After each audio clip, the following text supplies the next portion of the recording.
ఉద్యోగానికి పెట్టాం, దరఖాస్తు పెట్టాం.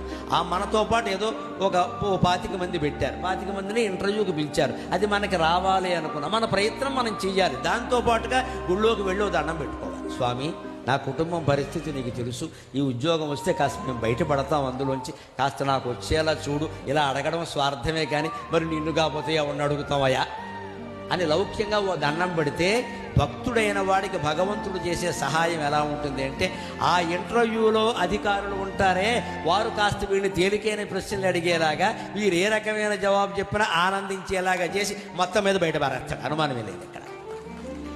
కానీ నువ్వు ఏమీ తయారవ్వకుండా, దానికి తగిన అర్హత కూడా లేకుండా గుళ్ళోకి వెళ్ళి 1,00,000 కొబ్బరికాయలు కొట్టా, ఎన్ని కొట్టినా ఒకటే, నువ్వు డిగ్రీ పాస్ అవ్వలేదు ఇక్కడ. నువ్వు కొబ్బరికాయ కూడా కొట్టమన్నాడు, తలకాయ కొట్టుకోబెట్టి. ఉండవలసిన అర్హత లేకుండా కొబ్బరికాయలు కొట్టానంటే వీటి ఇక్కడ. దేవుడు మన కొబ్బరికాయలకి, గోంగూర కట్టలకి, తోటకూర కాడకి లొంగడండి.